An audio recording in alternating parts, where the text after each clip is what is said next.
Good evening, ladies and gentlemen, and welcome. My name is Cindy Bonnier, and I'm the CEO of the Fremont Chamber of Commerce, and it is a pleasure to have you here with us tonight. This is a debate of our mayoral candidates, and we are going to stick to business-oriented questions tonight. There have been other debates or forums that have addressed or vetted quite well the homeless issue and nonprofit issues and other things. But we are going to try to stick to business and make a little bit of community. We will try, as I said earlier, we will try and get through as many questions as we can. So just bear with us. The way this is going to work, gentlemen, is that you will each have 2 minutes to do an opening, and you will have 2 minutes to do a closing. And each question is, you will be allotted a 1 minute per question. If our moderator feels that there is some clarification required, she'll ask you to do a 30-minute rebuttal. 30 seconds. Oh, yeah. 30. Are you guys comfortable? I mean, get ready. Get comfortable. We're going to be here all night. I'm sorry. Okay, a 30-second rebuttal. And then you will all have that same opportunity. You can either choose to use it or you can choose to pass on that. With that, I'm going to ask you to each introduce yourself when you start talking, and I am going to introduce our moderator because we tried very hard to find someone who is unbiased in this election, and Stephanie Uchida is the assignment editor at the Tri-City Voice. So thank you very much for joining us, Stephanie. We appreciate it. And I'm going to turn it over to you. Yes, let's have a good and productive debate. And Jenny Ollier in the front row will hold up signs for when you have 30 seconds left and when you need to stop. And hopefully we won't have to cut any mics tonight. This is not the vice president candidates debate. So first, for your 2-minute opening, can you briefly explain why you're running for mayor and include your top 3 priorities? And I guess we can start closest to me and go down the line. Okay, well, I was going to start and talk about business, since we're supposed to talk about business, but I can get to my top 3 priorities. First of all, I want to say, I've never run a business in Fremont, but when I started first running for office in 2008, I heard some rather disturbing things. There was a man who ran a sushi shop, and he was very disappointed in what he had to go through to get his place opening. And he told me the line I'll never forget. He said it's a 2-step process to deal with the city of Fremont. You deal with the city of Fremont, and then you go to therapy, because you need it.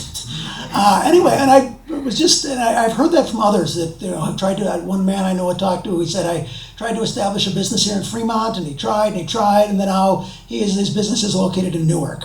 And those were rather disturbing stories. And I really, my background in tech, I have a 25, 30-year tech experience, and it's mainly been in customer support.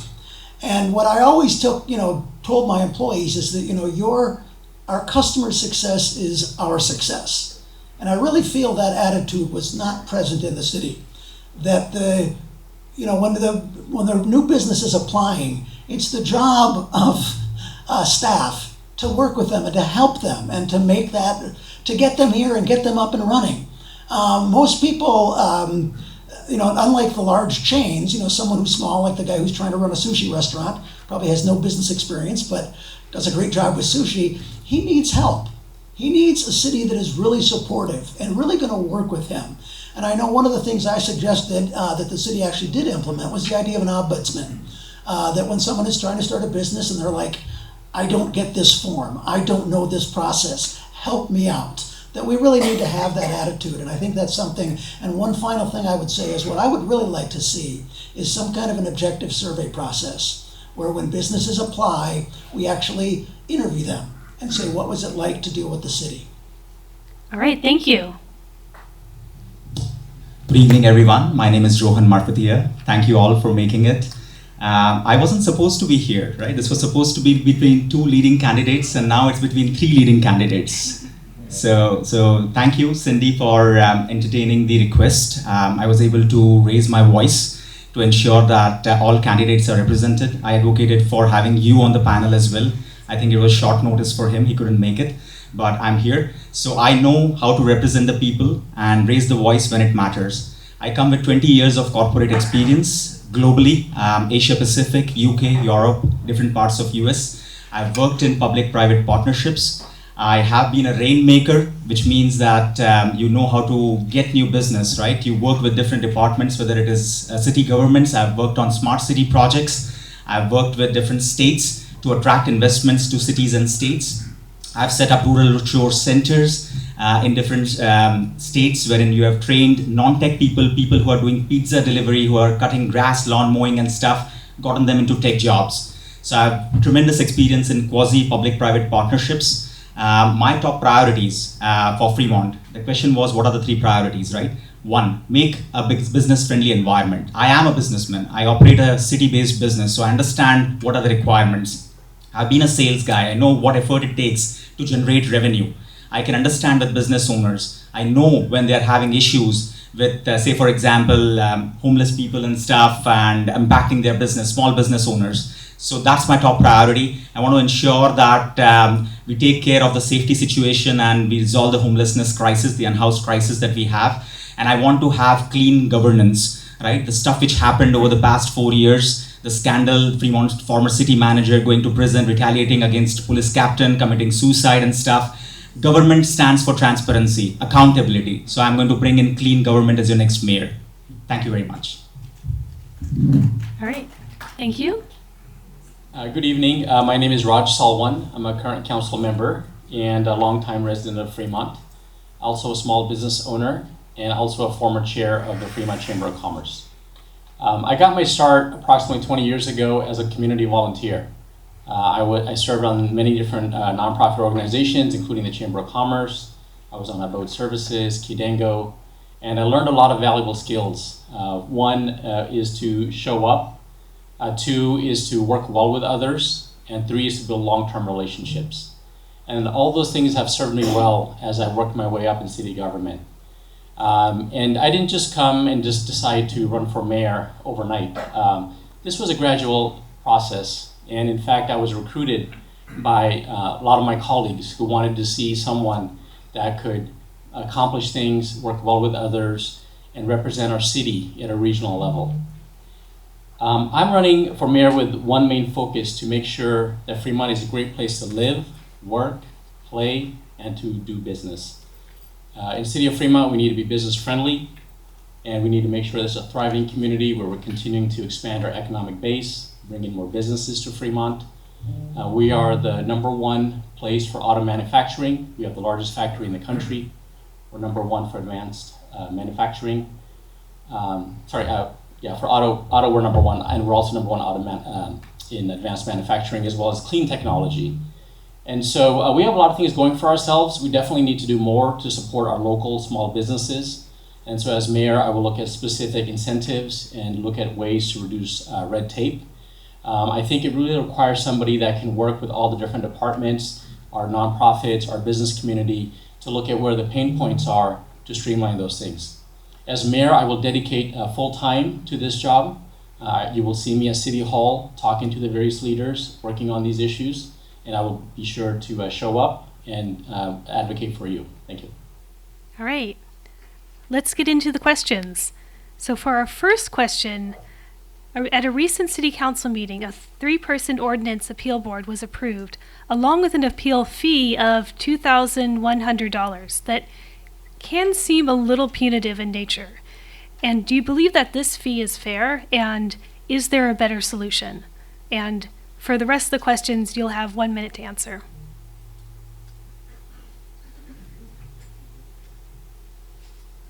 There you go. I have to admit, I'm not familiar. Can you repeat the question? Because I'm not familiar with the. I'm not on the council. I was not at the last city council meeting. So at a recent council meeting, a 3-person ordinance appeal board was approved, along with an appeal fee of $2,100. And this can seem a little bit punitive in nature. And do you believe that this fee is fair, or is it too onerous? Thank you. Yes, I do remember a while back they actually increased the appeal fee to something I did feel was rather punitive. At first, I think it was several $1,000s actually. And I feel like if someone, did want to put on a porch in their backyard or something like that, and neighbor complained about it, and it was turned down, and then the next thing they knew, they had to spend $5,000 to appeal it. I did think that was punitive. I think you should have a more objective process, and that someone should be able to file appeal without having such a large punitive cost. Right. And let's move on to the next. Or same question. Who's going next? Let's just go down the line. No, I think since this is the Chamber of Commerce, right, I want to ensure that we have the right perspective. So for residents, it needs to be affordable. I mean, if if it's too punitive, I mean, the fee about $2,000 or whatever. I mean, we want to ensure that people are able to appeal and it's affordable. From a Chamber of Commerce, I mean, economic standpoint, right? Such measures, you got to kind of factor in what's the common household income, what comes behind these measures. So I mean, as long as you know that, hey, the average household income in Fremont is like $120,000, right? And you do cost benefit analysis, you kind of figure out what is it that you are paying for the appeal fee. I think it needs to be judgmental. You need to kind of craft it out in the right way. So I think that's my answer. Do it from an economic standpoint and do the right calculation, but make it affordable so that people are able to do it in the right way when it's needed. Thank you. All right. To clarify, I don't think both of these answer the right question. What this was is a appeal board that was set up recently and it was set up because the judge ordered the city of Fremont to set up this appeal board. When we have these appeals, they're fee for service, meaning the city can't pay somebody to file the fee, but they have to cover the cost of our time and planners and so forth. And this is only used in very extreme cases where somebody, for example, has a major code violation and we try to work with them, try to cooperate and try to make them comply. But in some cases, they do not comply. And so then we need to create an appeal board where they can come before that so that we can hear the issues and have a formal body. So it's a requirement that we have by law, and we can't just order fines without allowing people to come there. I do wish the fees were lower. That's definitely a concern. But at the same time, as a city, we don't want to be paying folks for using our services. We want to make sure that we're at least cost neutral. And so that's why the city staff recommend those fees. All right, thank you. And I'm going to mix up the order a little bit and and I'm going to ask a few questions for Mr. Marfatia first. So my next question is, let me make sure I don't accidentally skip a question. So what is your vision for Fremont to become more business friendly in order to spur development? And how do we become a more supportive business community? So my vision is to build together a thriving, safe, and inclusive Fremont for all. Right? My campaign motto is Elevate Fremont. I come down from a business experience, 20 years of corporate experience. As a sales guy or as a rainmaker, you have to spot win-win opportunities, right? So think about it for a moment. In District 1, for example, you have Northgate Park, right? There is land over there. I mean, you can collaborate with, say, for example, corporates, right? Companies like Meta. I mean, a lot of people work from home. A lot of people actually commute as well. But if about 1% of the population is there, how would you ensure that maybe you can have like Elder Center and Age Well Center adopted by Meta, right? So, I mean, you spot these win-win situations. You make these partnerships thrive, right, between public and private organizations. And that's how you would kind of jumpstart the whole economic engine. So I think spot for those opportunities, leverage and capitalize on them, and ensure that you become more business friendly. 2-year permit process for restaurants and stuff doesn't make sense. So you have to ensure that All right. it's easy to do business. Wrap up that thought. Thank you. And then for the same question, I'll go to Mr. Salwan and then to Mr. Bacon. So my vision for Fremont is a vision where we have a safe community that is welcoming of all new businesses and also retaining the businesses we have. They say it's most important to retain the businesses you have. Sometimes all the cities try to take other folks' businesses and bring them here. But we have so many businesses that need support. And so, for example, with Lamb Research, we helped them expand here in the city of Fremont. We were able to bring Facebook here by changing the zoning around the Ardenwood district, which allowed them to have a campus here in the city of Fremont. We worked with Tesla to allow them to expand their factory so they could do the stamping machines here in Fremont so that they're embedded in our community. So it's important to work with the businesses we have and then also recruit new ones. So one of the things I want to do is I want to bring more entertainment to City of Fremont. I would like to bring more different kinds of restaurants, more fine dining, and just better retail experiences. Some of these are going to require effort from the mayor to actively work on incentives to make these happen. All right, thank I'm you. out of time. Thanks. I have a rebuttal. Can we There's nothing do? Rebecca. Okay. It's a vision question, but yeah, I mean, Let- basically, I want to throw in my Sorry, points. I'm getting a signal that we should just move on to the next candidate. Just one comment. Sorry, I've got to move on for time. Okay, so thank you. First of all, I admit I did not get to three priorities. I'll say them real quickly: affordable housing, homelessness, and I think more sustainable community-based development. To answer this question, you heard in my opening remarks I had some anecdotal comments that I'd heard from people, but we really need objective data. I really want to hear from existing business owners what it's like dealing with the city. I remember I actually talked to Fred Diaz back when he was a city manager, and I proposed something like this. He did not like the idea, but I really want to know, what do our businesses think about working in Fremont? I want objective data, and especially I want data from people who are applying for businesses in Fremont. I want to know, especially the ones that get rejected or can't do it. What happened? Why did they apply for a business in Fremont and not make it? We need those kind of answers, and that if you really want to be business friendly, you need that kind of data, and you need to hear it from the business owners to understand what it is. Because I have to admit, I don't know. Even if I did start a business in Fremont, I'm only one example. We need objective data to try to understand how business friendly Fremont really is. All right, thank you. And let's move on to the next question. Again, I'm going to start with Mr. Marfatia and then move on to Mr. Salwan and then Mr. Bacon. So the next question is, would you support a formalized strategic plan to reform city practices to become more business friendly? And what concessions might be part of this plan? Yeah. So the only thing I wanted to mention in the previous one is, apart from the big companies, right? We have to ensure small businesses also thrive. As a parent, right, of twins, I mean, we don't even have a bowling alley left in Fremont now. We have to go to Milpitas, right? So businesses are leaving. So it just can't be the big companies that Mr. Salwan has been talking about.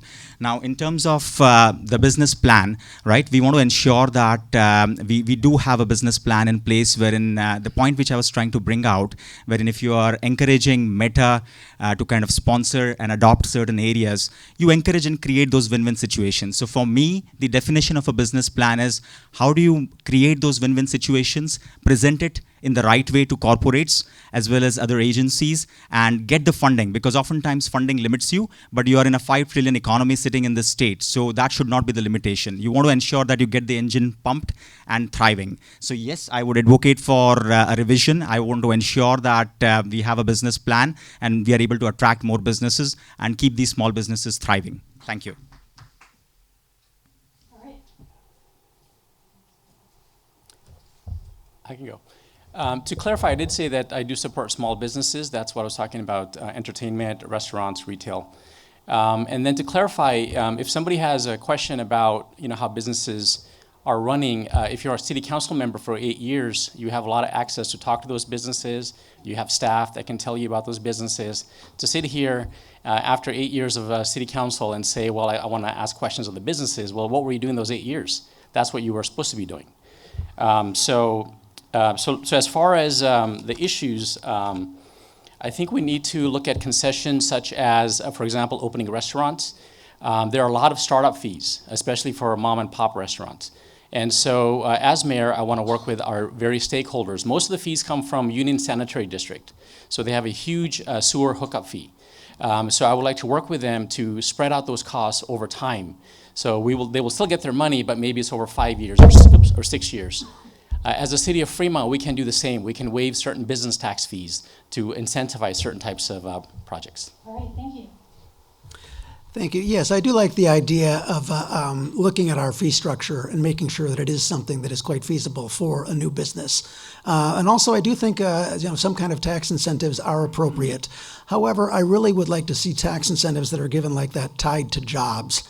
I mean, if someone can come in and really generate jobs in our community, then yes, we really do want to give them those kind of tax incentives. I also really do want to agree with the comment about retention. I know I was in customer support. The general rule is that it takes 5 times as much cost to get a new business than it does to keep a new business. So I really think we need to, work with our existing businesses to understand, what it is that they're, what are the fees and what is making it difficult for them to survive here. So thank you. All right, and let's move on to the next question. And I think for the next one, I'll ask Mr. Salwan first and then move on to Mr. Marfatia and then on to Mr. Bacon. So working with developers can be polarizing, yet we do need them to grow as a city. And how would you address this viewpoint and work towards finding a middle ground that would create beneficial partnerships? Great question. I believe in working with all of our stakeholders, and developers are one of them.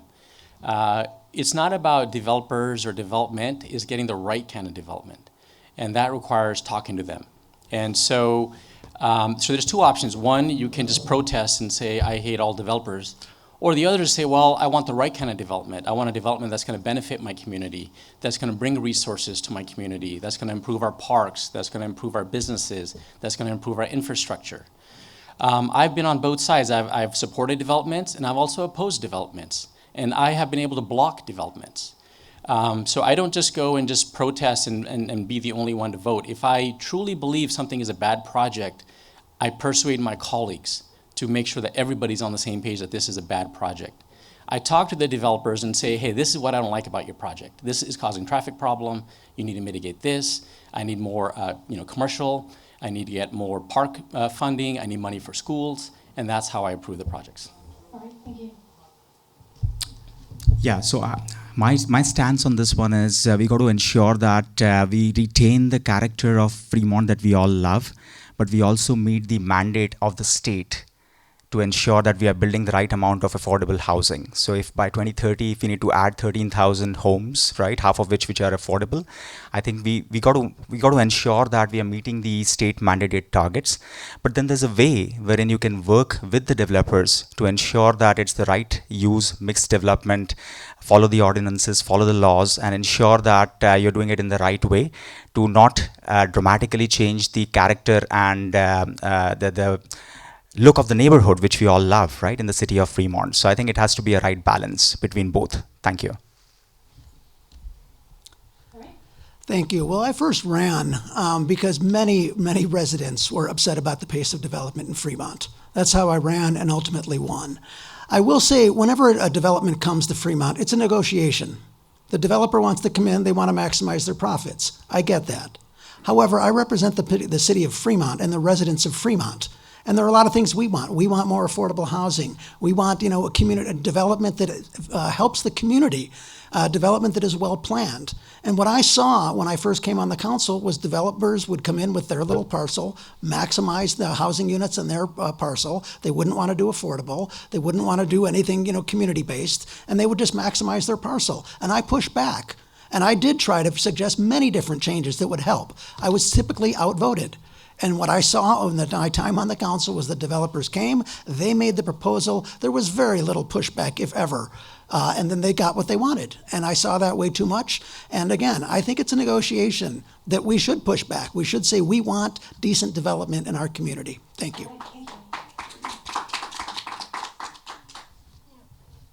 I'm going to ask that you show respect and not hold all your applause and also hold comments from the audience so we can get through this quickly. Thank you.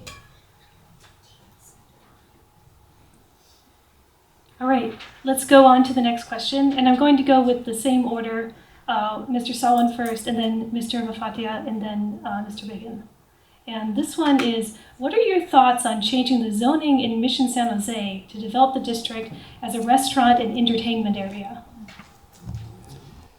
I think Mission San Jose is one of our historic neighborhoods. I would like to see it revitalized. I would like to see the Main Street come alive, with a few restaurants and kind of a nice Main Street. As far as entertainment hub, I'm not sure exactly what that entails, but this has to be more kind of a Niles-focused project. It can't be, Santana Row on Mission San Jose where we don't have enough amenities as far as traffic and other issues. But I think it's probably one of the most historic neighborhoods we have. We got a beautiful Mission. We got the Mission Peak right there. So definitely I like to see, 3 or 4 restaurants, maybe some cafes, maybe some lounge for our young people to be able to have entertainment here. So definitely a place where it can be fun for everybody. I don't want to see massive project there. I think if we want to have larger, more entertainment, we need to have it near the downtown or other places where it's away from the suburban feel. And in the future, majority of all of our developments will be around transit areas. Thank you. Yeah, so my take is every resident of Fremont should be able to enjoy the life, right? We are in the middle of Silicon Valley. We don't want people to kind of go to Saratoga, go up north in the city and whatnot. We want to ensure that everyone, whether it's a senior, whether it's a youngster, school-going kid, high schooler, parent, middle-ager, everyone is able to enjoy life in the city of Fremont. How would we make that possible? So along with the gig economy and changing times, the question was about the zoning, right? So you have to take a fair practice view that, hey, previously if you had like 2 parking spots allocated for this kind of a restaurant, and now if the restaurant is more focused on takeouts and stuff, you have to change, right? So change with time. You want to kind of ensure that the zoning and stuff changes with time. And plus, you have the right balance so that people are able to enjoy and have a good time here in Fremont.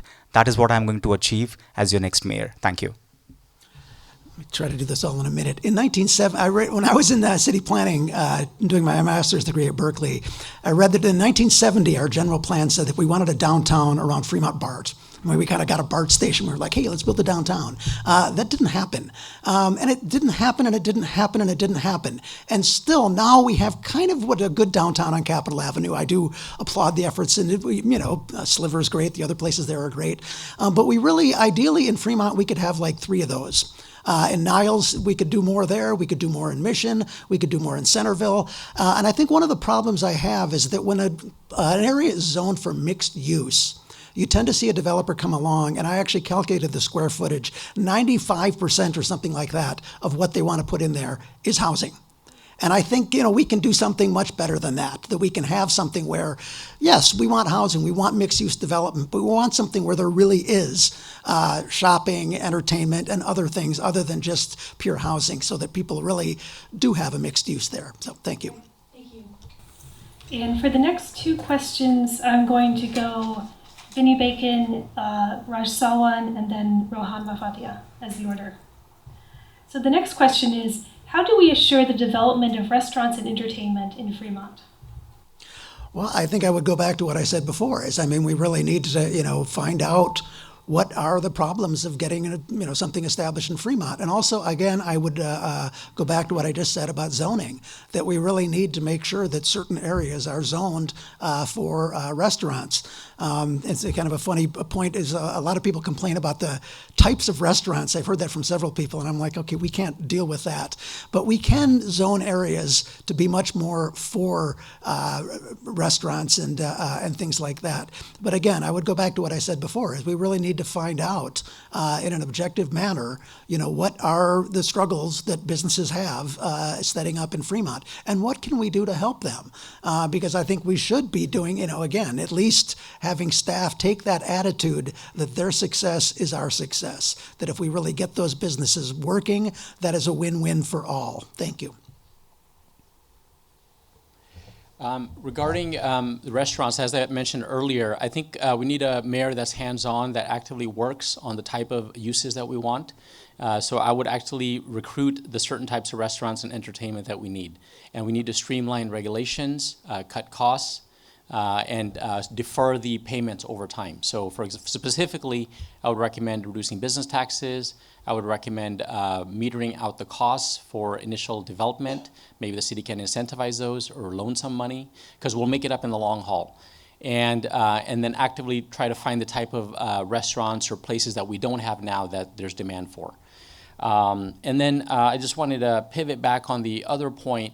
It's nice to want all these things, but literally you have to literally work with the folks to get the kind of project you want. Otherwise, what happens is you get nothing, or the state just by right puts in something that nobody's happy with. So I think it's important to shape the type of project that we can make beneficial for City of Fremont. Thank you. So to ensure that we are encouraging restaurants, right? I mean, I'll just give an example. When my customers are in town, friends, family are in town, I mean, you have to go and you have to go to the city, you have to go to other places. Rarely do you find Michelin star restaurants over here. We want to encourage and jumpstart that, right? We want to ensure that we are able to go to local businesses, local restaurants, we're able to attract them. I've had a chance to talk to restaurant owners who have been working over the past 2 years on the permitting process and still are having a tough time, right? So even though I'm not an elected official yet, they have been sending me emails that, hey, I mean, we are stuck with so-and-so process. We are having a hard time with the city. And even existing restaurant owners, right? You go to Irvington Farmers Market, they're like, hey, I mean, we face thefts. Someone comes and breaks our glass every Tuesday. I mean, there are tons of problems, right? So we have to fix this, and we have to get new restaurants. We have to ensure that we are able to enjoy and have a good time in the city of Fremont. That is what I'm going to ensure as your next mayor. Thank you.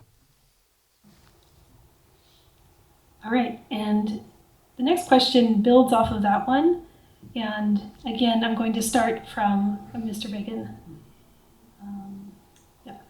So would you support a formalized program to help businesses overcome some of the barriers and expenses for starting up? And what might that program consist of? Oh, absolutely. I think we definitely need to be way more hands-on in helping businesses understand what it needs to get going. And again, like I said before, we need objective data. We need to hear from the businesses themselves. And I kind of feel like I'm saying the same things over and over, but it is true. We just need to understand what businesses need, and I think I really liked the ombudsman idea. Having someone basically attached to a business that is trying to get established in Fremont and holding their hand. And especially, business people that, aren't necessarily like the big chain operators, but are small people trying to start up their own business. Having a staff member hold their hand and say, what do you really need to get through? And having someone assign that, and actually having that staff person having their performance, reviewed based on how well are you helping customers and new businesses get established in Fremont. Thank you. Yeah, so I think we talked about this quite a bit. So definitely we can help them with startup expenses. We talked about business taxes, streamlining the costs, working with our partners, USD and the Water District, to cut costs and spread out the expenses. So I definitely believe in an incentive package. I don't think you're going to get a lot of jobs from a local restaurant. I mean, maybe you get 20 or 30. But there's certain uses that we want to have. And so we may have to sacrifice some short-term profits for long-term gain. One of the reasons we have not been successful is because we had 5 little towns that came together. And so we're finally trying to build a downtown out of scratch.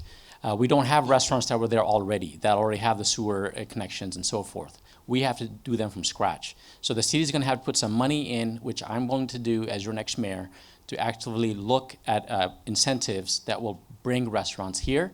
Once we get the first one, then they will just continue there from there on out. But it's going to require a lot of effort. I did advocate for a small business ally position. That's something that came through the Chamber of Commerce, and I did advocate on the City Council. So I'll talk from experience, right? I've had friends who are trying to set up tech businesses in Fremont. They've tried to deal with the Economic Development Council and the Commission. And I mean, they essentially get a couple of documents, right? Here is the opportunity zone, right? It's a 10-year investment for capital gains and stuff. And here is something else. But it just gets too mind-boggling for a startup to navigate all of that. It comes down to education. There are resources available. SBA, right? Connect them. So as the city, you have to be a good facilitator. Make sure that you are able to educate new businesses and startups on the incentives available. Remove all the barriers to entry. Ensure that they are able to thrive. connect them within the ecosystem to players like SBA, right? And I've worked at the state level, not just at the city level, with public-private partnerships to attract businesses and companies to states and to cities. So I'm going to build on top of that and ensure that we are able to kind of ensure that the startups thrive by making these connections and ensuring that they are able to leverage these programs. Thank you. Which state did you work at? So Missouri partnership. So there is a 4 years. let me complete. So I worked with 9 different states, right? When I was at Mahindra's, we have worked on smart cities. We have worked with the cities here in California. I mean, obviously, I can't comment on each and every city, but I've worked on different smart city projects with Cisco, AT&T, and Google. I've worked with 9 different states to ensure that we are able to navigate the tax incentives. And we finally decided upon Fargo, North Dakota, to build the Rural Shore Center. So I was personally involved in those negotiations with 9 different states at the state level, which none of my peers have experience on. And so yeah, that's my answer to the rebuttal. Thank you. And the other 2 candidates can also have 30 seconds to answer the same question, or they can pass. I don't have any comments. Question on. If you want to comment back on that. Oh, yes. Well, you know, I think it's very important to have experience to attend city council meetings and hear budget hearings and be part of the process. It's very difficult to just come and just run for mayor because it requires a lot of effort and a lot of know-how. It's very important to be able to work with different folks, stakeholders, whether it's your city staff, whether it's your colleagues.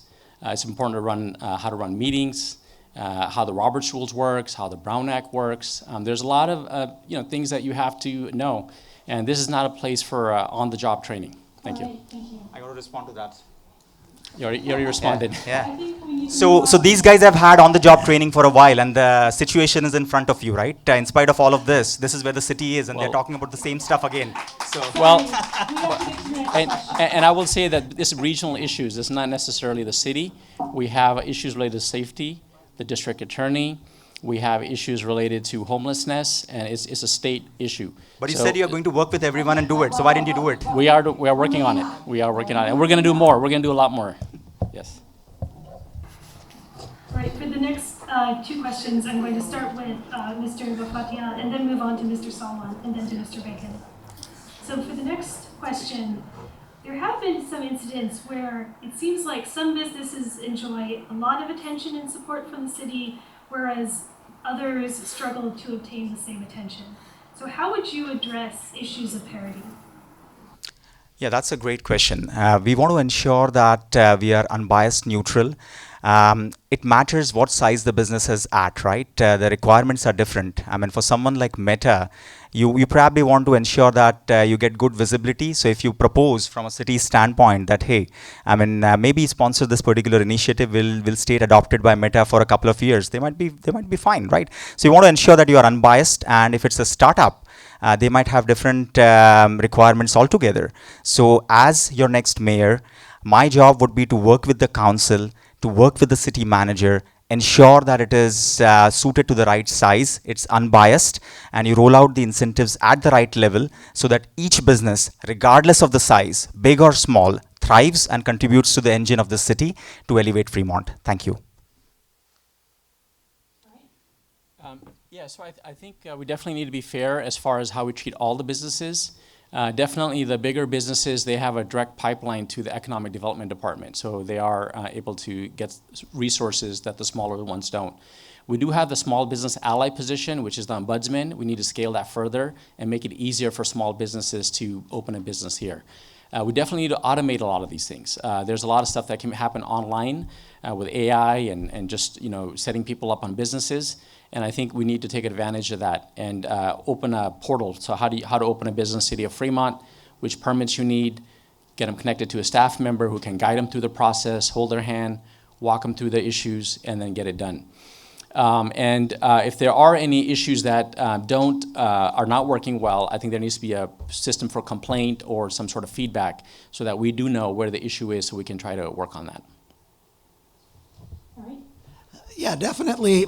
Excuse me. I was an account manager at a software firm and had many different accounts that I had to deal with. And yes, you have to deal with the largest ones and give them priority. I mean, what's going on with Tesla, obviously there's someone we need to keep, happy, and we want those jobs here in Fremont. And again, with the larger tech companies, definitely we do need to put efforts into making sure that we are keeping those very large firms here.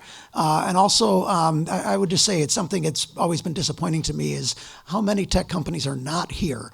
I mean, I look at even cities like Pleasanton that did an amazing job getting, Workday and Oracle. I mean, they've done very well there. So, but I think also, what was said about, surveys and just really understanding, making sure that those businesses that are here, large and small, can contact the city and that we are listening to their concerns. And, if there are hot spots and people, businesses that are really upset with something at the city, we need to focus on that. So. Thank you. The next question is about Proposition 36 and Proposition 47. So for the audience, Proposition 36 would repeal some parts of Proposition 47.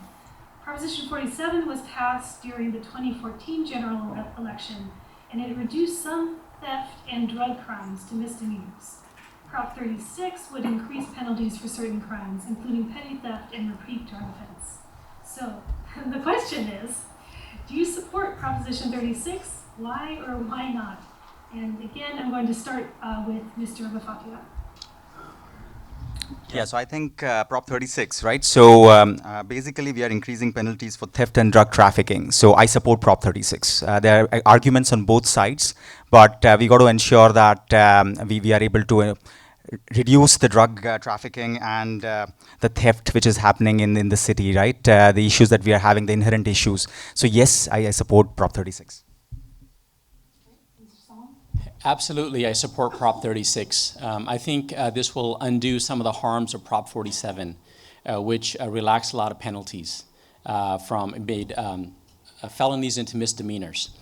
And also this revolving door of, we arrest folks and then they're out again. We arrest them, they're out again. The rising retail thefts. So in answer one of the feedback earlier, this is one of the main issues why we're having so much criminal issues. Also, as far as like addiction support, if we have Prop 36, that will allow us to compel folks to get addiction support, get treatment, and it gives us leverage. It also reduces folks that keep doing these repetitive thefts that we have to keep arresting, and our police officers are tired of it. And so we need to make sure that we can arrest those people that keep doing this crime. And so that general lawlessness that is happening needs to be reversed. This has become a huge issue for our community, and that's probably one of the biggest reasons why the quality of life is going down in California is because of relaxation of these penalties. Thank you. On Proposition 36, I'm a little ambivalent, probably leaning towards it. I have to. This always happens during election season, as I'm so busy with my own campaign, I have not had time to research all the various propositions and things. I will say, though, that the one thing I do not like about 36 that I've heard is compelling drug treatment. I think definitely if people are repeat criminals, you need to deal with that criminal action. But forcing people into treatment, I do have an issue with that. Forcing them into jail for repeated crimes, I don't have an issue with that. One of the things with Proposition 47 that a lot of people don't understand is that they're still guilty and they're still held liable. I mean, when people are, if it's a misdemeanor, they are still held liable and there are penalties for it. So I do agree that some things need to be reformed with Proposition 47, but I don't think a criminal really looks at whether it's a misdemeanor or a felony. And again, when they are charged with a misdemeanor, they are charged and they do face penalties. So, thank you. And just to clarify, at the newspaper, you said that you were leaning against it.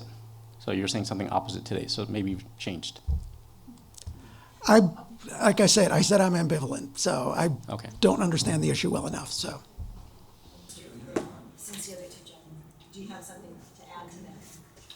No, I mean, this is fine, yeah. All right, then let's move on to the next question. And for these next two, I'm going to start with Mr. Salwan, and then move on to Mr. Bacon, and then to Mr. Marfatia. So this one is also about crime. So crime, particularly retail crime, including smash and grab and organized theft rings, has become a problem affecting both business owners and consumers. And specifically, how would you intend to address this as mayor? Well, this is a huge issue. I mean, just the rampant crime, especially with retail theft. You look at these jewelry stores where people are coming in 20 at a time, is very scary. And so I think we need to deal with it at all levels. First, we need to have a strong public safety mayor locally that supports our police officers, that funds our police department, that makes sure that we retain the officers that we have now. We also need to look at the county. We need to make sure our district attorney is someone that's charging, making sure that they're holding people accountable. And then the third is Prop 36, which we need to support, that will reduce the loopholes for these repetitive crimes. I think by tackling all three factors, it will definitely help a lot as far as our crime issues, and also indirectly it'll help our homeless issues as well. Thank you. All right. Yes, thank you. I don't really have much to say about that, but obviously anyone who is guilty of those kind of crimes deserves to be charged and put in jail. And I, have absolutely no problem with that. And I know that the police and the district attorney, their offices, are looking at what they can do to stop those the organized retail theft. So I really don't have much to say about it, but yes, I fully support the efforts of the police and the district attorney to go after the people that are committing that organized retail theft. And if they are caught and found guilty of it, they deserve to go to jail and face the full extent of the law. So, thank you.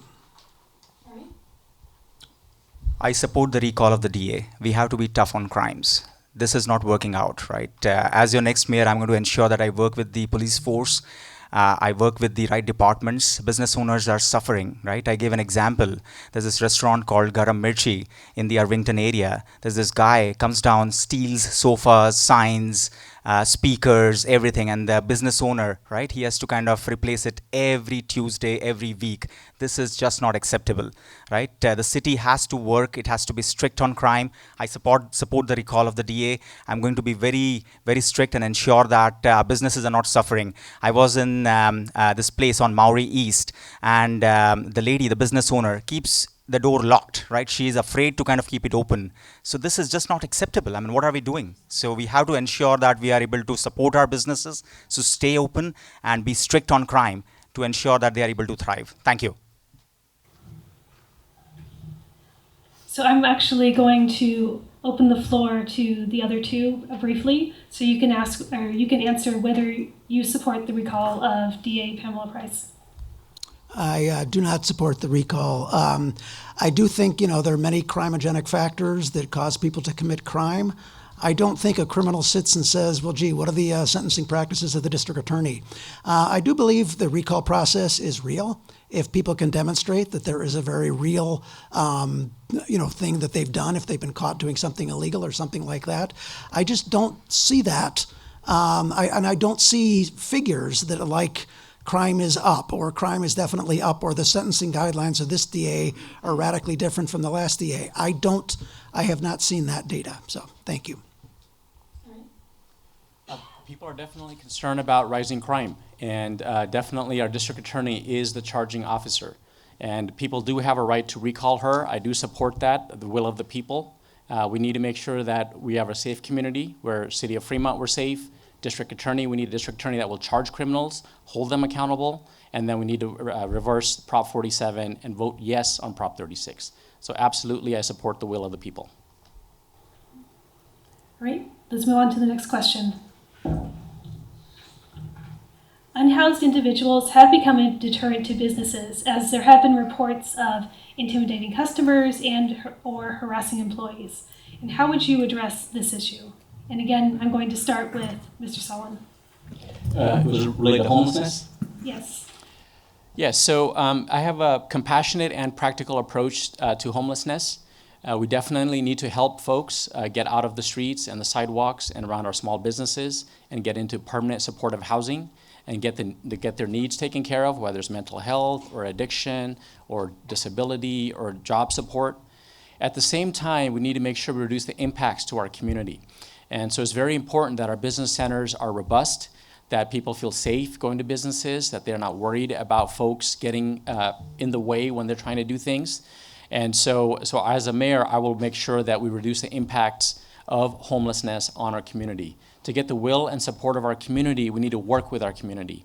And that means that we need to reduce the impacts and make sure their quality of life is not suffering.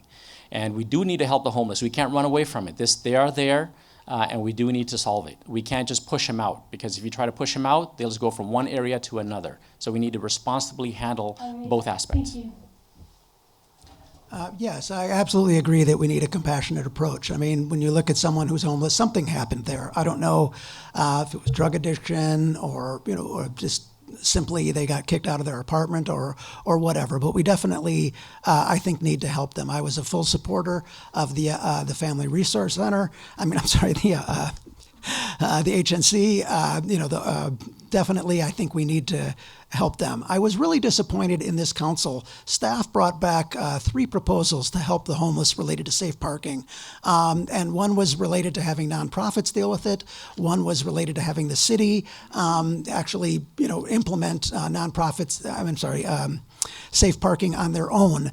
And I'm surprised that, Councilmember Salwan says he wanted to help, but he didn't do that. He voted against that.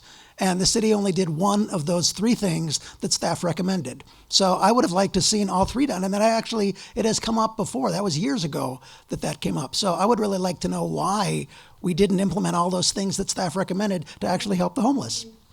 Oh, do you have a rebuttal? Yes, I do. I Okay. think Mr. Marfatia hasn't had a chance to Oh. answer. Should we do rebuttal then? Okay. Go ahead, boss. Yeah. So let's talk about specific plans, right? 20% of the unhoused population is mentally fit, physically fit, right? The state is spending $90,000 behind them every year. So my plan is these 20%, give them minimum wage, right? Recruit the homeless to solve the homelessness crisis, right? So these 20%, imagine, I mean, there's a company called Streets Team in San Jose, and I don't know why they are not in Fremont. I'm going to bring them to Fremont, but basically ensure that these 20% are able to educate the others. 67% of our unhoused population is not aware of the services available to them. So recruit this 20% which are physically and mentally fit and are unhoused, pay them minimum wage, and help them to spread the awareness and connect the others to the right services. So this is specific plan, right, to remove homelessness fast. Thank you. And let's go to the rebuttal.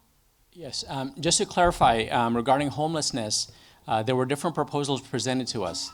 The one my opponent speaks of is safe parking hosted by the city. We do have safe parking hosted by churches and nonprofit organizations.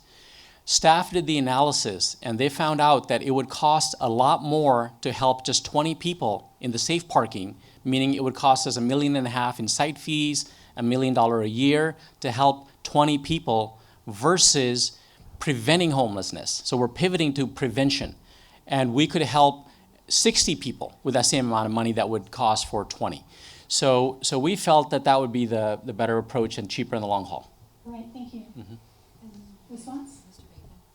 Yeah, I would just say, well, staff recommended it, and you went against it, and you were saying, you wanted to help the homeless, and also you mentioned helping, preventing people from getting homeless. One of the ways to do that is with some kind of rental assistance and tenant protections, which I did bring to the council, and you voted against. So I think that's one of the things we really need to look at is, helping tenants that are in trouble situations, because if they get evicted, they're most likely ending up becoming homeless. So I would rebuttal that as well. So the rental protections you speak of, you moved it, but you voted against your own recommendations because you didn't get 100%. Both times you voted against helping tenants. In 2017, you voted against it. 2019, you voted against it. Why? Because you wanted perfect. And the majority of council wanted 80%, not 100%, because they wanted to help the residents, but you chose not to do that. As far as this safe parking, that was earlier at time. And then later, we had a homeless plan where the staff recommended that prevention was better route than just safe parking. All right, thank you. Let's move on to the next question. I don't think it's necessary. So A cohesive and congenial city council is critical to working efficiently and effectively, even with differing opinions. How would you work to build bridges amongst council members to create a strong council? And for this one, I'm going to give the question to Mr. Bacon first, and then to Mr. Marfatia, and then to Mr. Salwan. I know I've been criticized as like, oh, I don't get along with the other council members. You know, when I started, like I said, I represented people in Fremont that were very upset with the pace of development.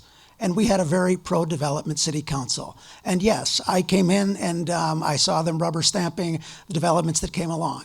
And I said no. And I firmly believe that if you do not agree with the vote that is coming up, you have the right to say no.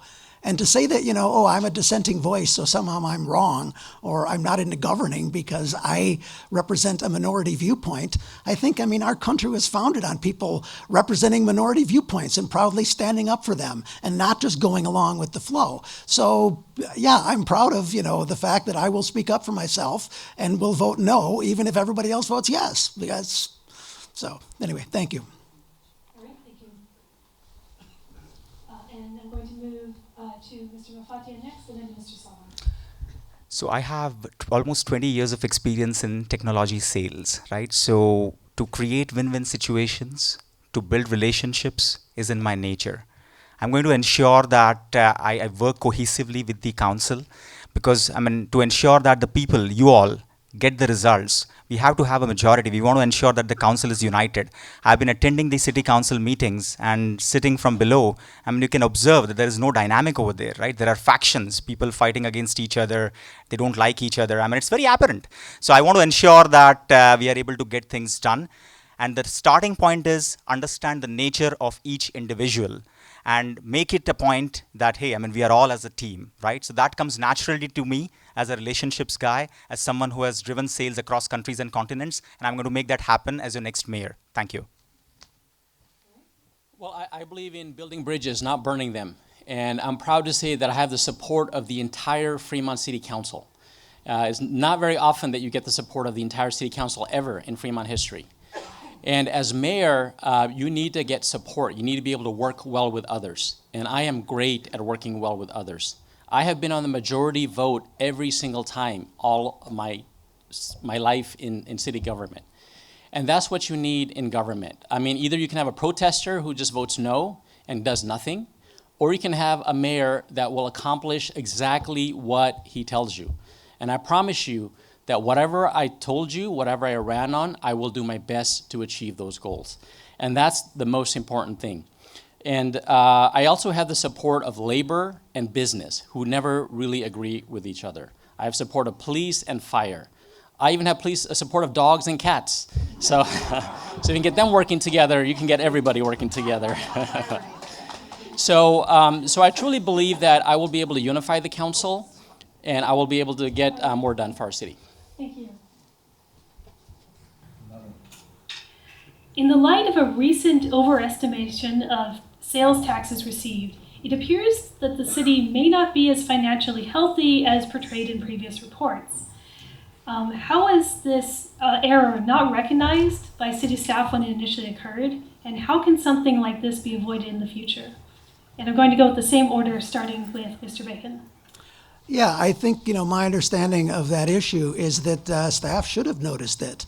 And the money was spent. It definitely is something I think staff should have noticed it. It was very irregular as far as the amount of money that we received in sales tax. And just to assume that we can go ahead with the same, budget as usual and basically spend the money and get us into the hole we're in, we had to dig deep into our reserves to spend that off. And my understanding is we're still not out of that. So anyway, that's my opinion on that. Thank you. Yeah, so things like these have to be caught, right? We want to ensure that we are able to catch it, and we are going to work on it. In terms of how that impacts the budget, right? We can state that, hey, the budget is balanced. We are going to tap into the reserves. We don't have any problems. We are fiscally stable, all of that. But what are the sacrifices that we are making to make the budget balanced, given that we have the state tax clawback? That's a pressing question that we need to answer. So we have done the activation of a new fire truck company, a new police lieutenant position, increased spending for business district activation, and higher funding for special event sponsorship program. So these are the 4 things which are relatively modest, right? In terms of problems we are trying to solve, homelessness, in terms of affordable housing, there could have been done a lot more. So yeah, I mean, we can state on one hand that the budget is balanced, but such issues should have been caught. And what are the sacrifices we are making to ensure that the budget stays balanced? That's an important question which needs to be answered. So yes, it is impacting us. Thank you. Okay, just to clarify, the state gave us extra money, sales tax revenue, that we don't know why it came, because we don't know which business is giving it. It just comes lump sum. That money was put aside in a reserve. We have 2 reserves. We have one of the healthiest reserves, by the way. We're a very well-run city. That money was used for putting it in the reserves. We didn't spend any of that money. The extra money we received was saved. And the money that we needed to pay back is also going from the reserve. So we're not giving up anything. The extra money we received was in the reserve, and we're giving it from the reserve. So it's false that we had to dig deep. That's not correct. The money was not spent. And we are still physically sustainable going forward. I was proud to get the endorsement of the East Bay Times. There's a gentleman named Dan Bornstein who is like a budget hawk, and he loves pensions, and he was very satisfied with the City of Fremont budget.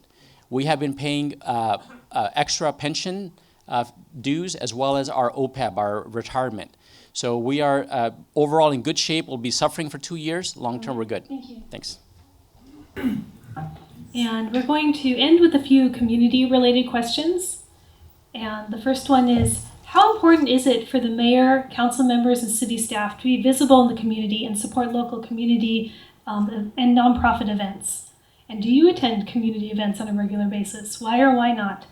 And for this one, I'm going to start with Mr. Marfatia and then move on to Mr. Salwan and then conclude with Mr. Bacon. It's very important for the mayor and the council members. I mean, they are the elected officials, so you have to be out there in the community attending public events, right? You are the representation of the people. I attend events throughout. I mean, basically even yesterday, every day. I mean, right now I'm campaigning, but even outside of the campaign, I'm a social person. I mean, my family is there, my kids are there. We are affiliated with various organizations, whether they are cultural, whether they are religious, whether they are for community service and stuff. So it's very important to ensure that you are well engaged in the community, and you have to be reachable, right? One of the things which I noticed attending the city council meetings, people come down, just like 1 month back, they were like, hey, we send emails to the mayor and the council members. After 6 months, they get an automated response stating it has been deleted, and they don't even hear back, right? So we have to ensure that people are reachable. As your elected official, I'm going to ensure that I continue the practice. I'm going to be approachable. I'm going to attend all the events with family, and I'm going to be your face in the community. Thank you. I have demonstrated that I show up 100% of the time since for 20 years. Before I even got on government, I used to show up to community events. The mayor is the cheerleader for the city, and it's very important the mayor to be present. And I already am acting like the mayor. I attend every single event, every single one that I can go to. I show up 100% to all of my meetings. I've been in government since 2005. I have not missed a single meeting that I was scheduled to be at. I attend every single event that I can. As mayor, I will dedicate full time to this job. Even though it's a part-time position, I will make sure that I'm available for our community. I will show up for our community. I'll make sure that people feel supported. I will open new businesses. I will go to community events, religious events. I want to make sure we unite our community. And it's very important that we have a mayor that works well with everyone and that brings people together. And as your mayor, I look forward to delivering that for you. Thank you. When I was on the council, I attended all sorts of events that I was invited to. I can't say I attended every single one. I showed up a lot. Yes, I did. I will admit, since I've been off the council, I've focused on family and work and other things, and I haven't attended as much lately. But I understand that one of the key roles of mayor is to show up for all sorts of things. I attended when I was in the city council. I attended all sorts of the chamber's business events. I was there for lots of those. I was there for the business visits that we did as part of the city with the economic development team. I went to all sorts of kids performances and things like that. So I definitely did that, and I definitely will. I don't own my own business, and I do plan on retiring soon after. Should I win this, I will definitely be retiring soon, and would definitely be a full-time mayor. So thank you.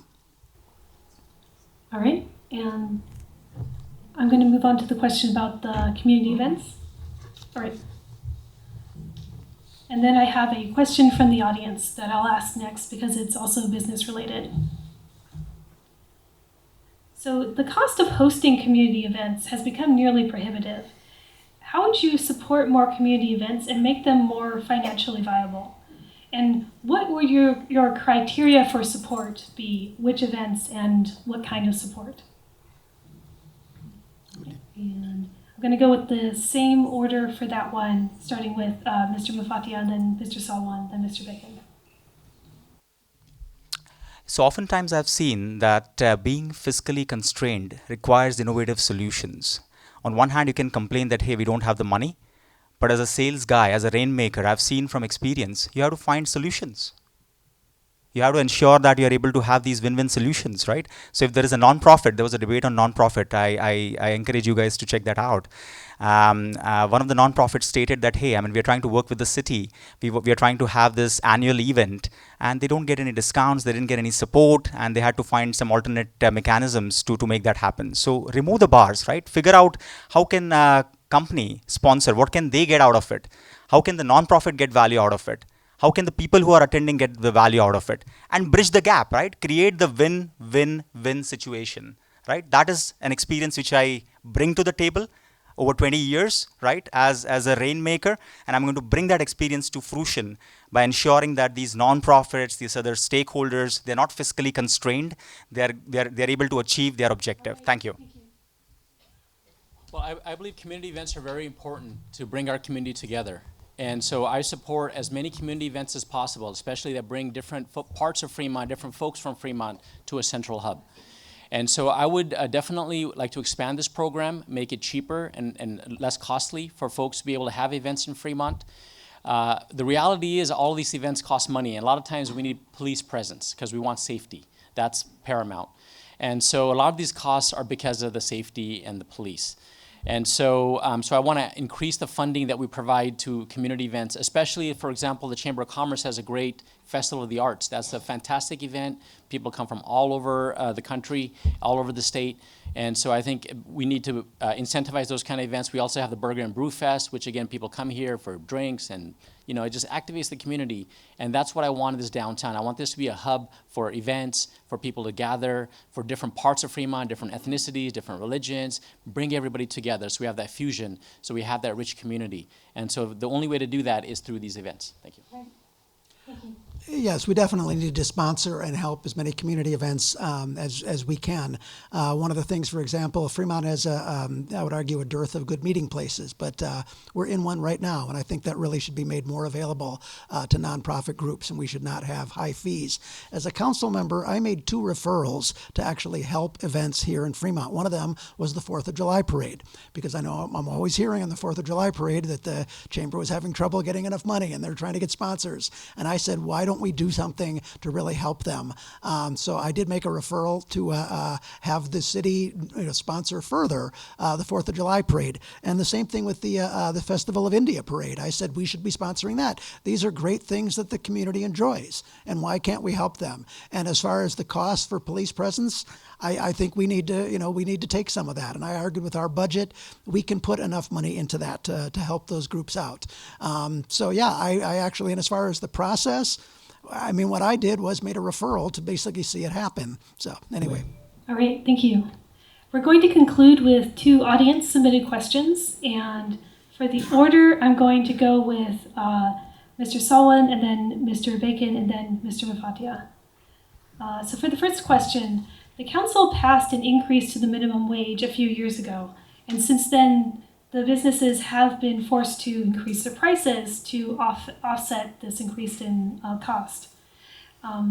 So other than state and federal mandates, how can the mayor address the increased cost of doing business and the resulting inflation? Well, that's a hard question. Inflation is definitely eating up everything. Just to start up a business is costing a lot more. So startup costs are a lot more. Of course, you got minimum wage, you got other fees as well. And also, this is a brutal market. In the city of Fremont, you can't just be an average restaurant. You have to be like really good in something. You got to have a niche and do it really well. As far as the minimum wage, I do believe that we're paying a reasonable minimum wage, and I think that's kind of what needs to be done. Definitely, as far as the other costs, we do need to see how we can try to minimize those. And I mentioned some of the incentives that I spoke about earlier. How do we make that happen? And as a community, we need to support these new businesses that open up. A lot of times we have these great places that open up, like Mentor Bookshop. And so, we want a bookstore, we have one here, we need to spend money there. We can't order on Amazon. So we have to make conscious efforts to support our local businesses. And that's the only way they will thrive. The large chains, they will do well no matter what. So we need to support local. All right, thank you. Yes, I was actually the one that made the referral to increase the minimum wage in Fremont above what was required by the state of California. The state of California has a minimum wage, and of course in the Bay Area it's even much more expensive to live here. And there was a lot of discussion on that, and I think that was a good example of where I compromised on that. There were a lot of discussions. Should we include nonprofits? Should we include how do we deal with local businesses? How do we deal with younger employees? And I think the end result was something that it was a compromise. I think and that was what I forget who exactly made the motion, but I definitely I think it was me that said the position that basically after hearing from all the council members that we ended up coming up with because I do believe that I understand businesses are having trouble. I understand it's very difficult to create a business, but I don't think asking those who make the least of all to bear the burden of that is ethical. So thank you.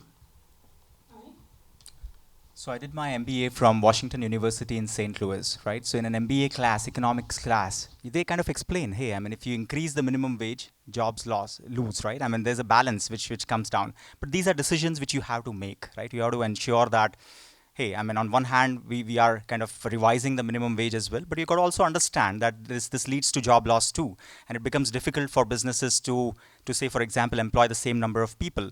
So the question is, how do you solve this? So the solution is you have to make these connects, right? So there are institutes like SBA available, right? If you are starting up in Fremont, you can leverage, you can have no interest loans, you can have grants. So awareness is the key. Make sure that people know that, hey, these are the resources available, right? So if you are a Subway owner or if you're going to own a franchisee or whatever, these are the different options available. City's job is to be a facilitator. So I'm going to be, along with my new council members, a good facilitator to ensure that whichever business is facing difficulty because of this minimum wage rising, you're trying to bridge the gaps, you're trying to have the solution in place, and you are going to ensure that the businesses don't close down and don't leave Fremont. Thank you very much. All right, and then I'll move on to the second audience question that I was given. So an audience member says that it is hard to drive at night in Fremont and asks if there's any plans to put reflectors on the middle island on streets or to increase the brightness of street lights. And for this one, I'll go through the same order. So that would be Mr. Salwan, Mr. Bacon, then Mr. Marfatia. Well, so recently we did invest in LED lights, which are much brighter, and also they save us, the city, money. If there's any specific streets you have, feel free to email me at rsalwan@fremont.gov, and I'd be happy to look at any specific streets, maybe overlooked or maybe somebody didn't catch that. But in general, we try to have our streets lighted, and I would say they're better than most other cities, but if somebody has a specific one-off thing, I'm happy to take a look and see what we can do. But we do have a lot of bright lights, and so definitely want to work on that. So please email me if you have a specific issue. All right, thank you. Definitely on this issue, I would defer to our excellent Public Works Department. I know they are very concerned with safety, and I know a number of things recently. There's a lot of debate about this, but I think we have to err on the side of safety. So I would actually defer to the our Public Works Director to say what would be the cost of these kind of deflectors or reflectors. How much would it cost? Are they actually shown to be effective? Again, I think it's something that that, I would leave it to the professional. And of course, that would eventually come up to the city council after they've done their analysis. But if it does turn out to be something that, like speed humps that are relatively cheap, but actually do work to reduce speeding in neighborhoods, if something like that could be done, and I definitely would be in favor of it. So, thank you. So I agree, it has to be deferred to the right department, but the larger question over here is the city evolving with time, right? I mentioned how I've worked on smart cities with technology companies like AT&T, with Cisco, and with Google, right? So having worked with all these different cities across US, I know that you have to invest in infrastructure. You got to ensure that the cities and your council, your mayor is able to do a tech refresh. You're able to use new technology which is available in the market.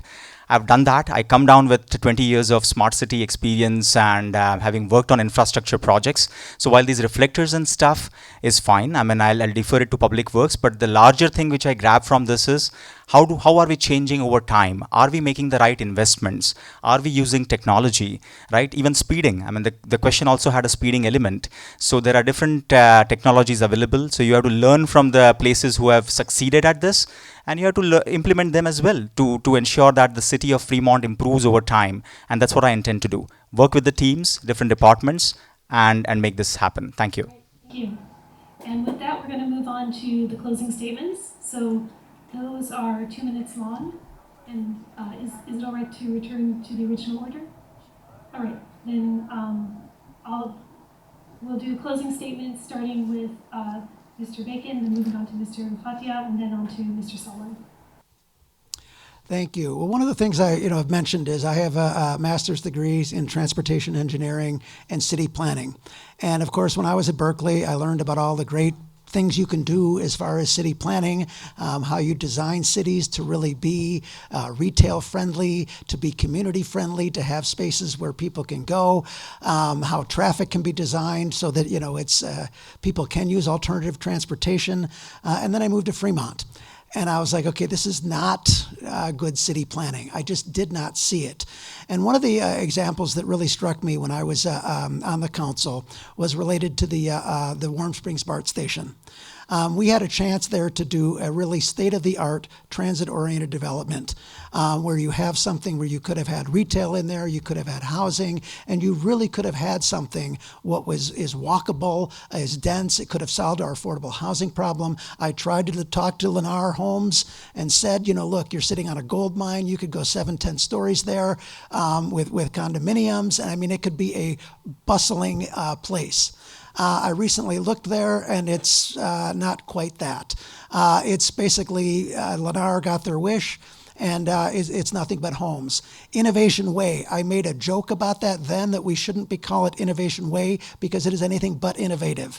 I argued that the main street that they're building on and the two main things on each side, they would not be developed. The way they proposed it would not be developed. Sure enough, they are empty lots right now. That is Innovation Way in Fremont, is 4 large empty lots, although one of them is being used for construction of the homes there. But again, I think that's a real missed opportunity that we really need to look at, creating a plan that businesses and developers want to go to. And I'm sorry, I look at Warm Springs development, at Warm Springs BART, I don't think we could go to businesses and say, this is a great place for you. You really want to be here. So anyway, thank you.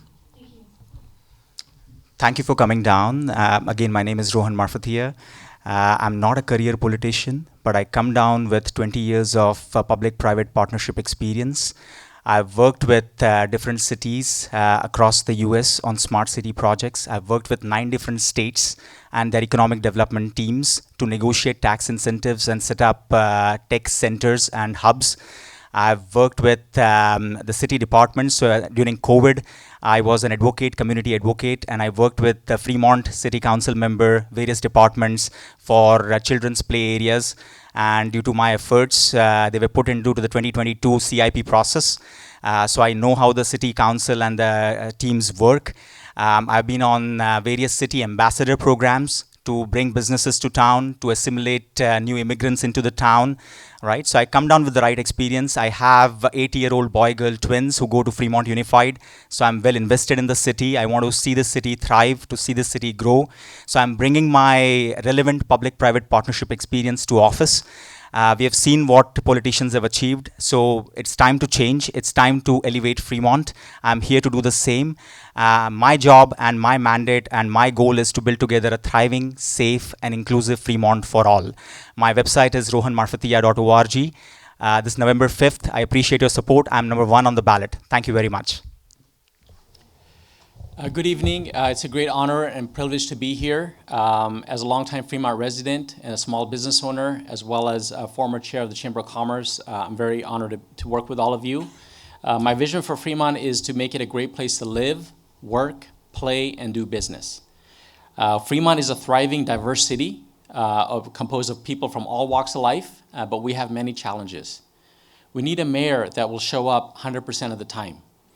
We need a mayor that is experienced, that has long record of service, not just talking about it, but has demonstrated through actions, showing up since 18 years, working with the various stakeholders, whether it's our business groups, our nonprofits, our police officers, firefighters, all the various entities in town.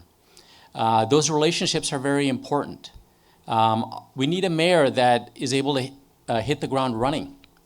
So I'm very proud that I already serve on Alameda County Mayor's Conference. I'm the alternate there, where I meet other mayors and I collaborate with them, and I've built respect.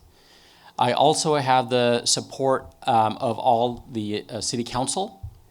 I am also on the Alameda County Transportation Commission, where we advocate for funding. I was able to vote on several projects that will improve infrastructure, our freeways, our interchanges. It's very important to work well there as well. And I'm also the second vice president at East Bay League of Cities, which represents Contra Costa and Alameda County. So I truly believe that I am the best candidate in this race because of my long track record, my experiences, my relationships, and I will be able to leverage them for the benefit of Fremont residents. At this stage in my life, I don't need anything. You know, I've worked hard since the age of 14. My kids are doing well. It's time for me to give back. And I'm willing to give back 8 years of my life to make Fremont the best city in the world. And I will be a mayor that will show up and work on all those issues facing the city of Fremont. Thank you. All right.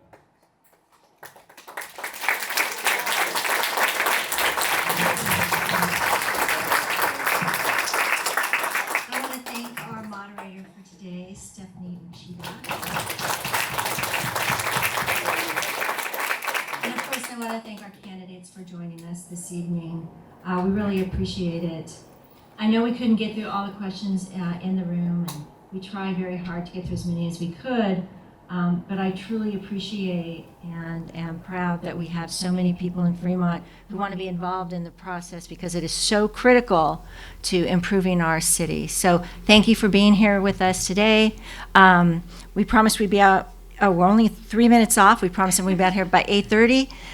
3 minutes off. Thank you so much. I'm sure the candidates would answer questions as much as they can. Thank you for being with us tonight.